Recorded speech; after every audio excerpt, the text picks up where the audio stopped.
శ్యామనాయక్ గారికి మరియు బీసీ సంఘం అధ్యక్షులు రూపనా రమేష్ గారు మరియు వివిధ సంఘాల అధ్యక్షులు మరియు ఎంఆర్టీఎస్ జాతీయ అధ్యక్షులు మనకు మద్దతు తెలపడానికి వచ్చిన ఎస్సీ ఎస్టీ బీసీ మైనార్టీ సోదరులందరికీ పేరు పేరున ధన్యవాదాలు. మనము కాంగ్రెస్ పార్టీ కామారెడ్డి డిక్లరేషన్ సందర్భంగా బీసీలకు 42%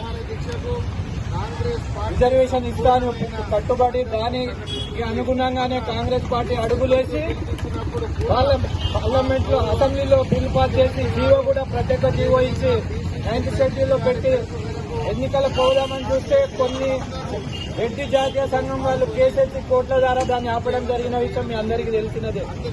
కాంగ్రెస్ పార్టీ తన పని తాను చేసుకుంటే రాష్ట్రంలో వివిధ పార్టీలు అన్ని మద్దతు తెలిపి కూడా కేంద్రం జోలికి వచ్చే వరకు దాన్ని పార్లమెంట్ లో బిల్లు పెట్టకుండా ఇండైరెక్ట్ గా అడ్డుకొని మా కాంగ్రెస్ పార్టీ మీద ఒకరి మీద ఒకరు నెట్టుకొని బీసీలకు అన్యాయం జరుగుతుంది.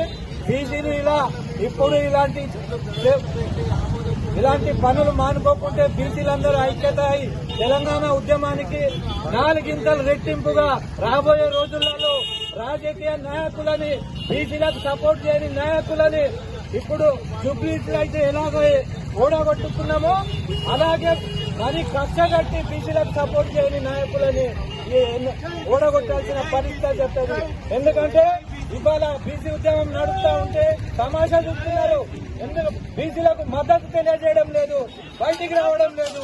బీసీలు ఇలా ఉంటే ఆ 42% కాదు ఉన్న 23% కూడా పోయే ప్రమాదం ఉంది.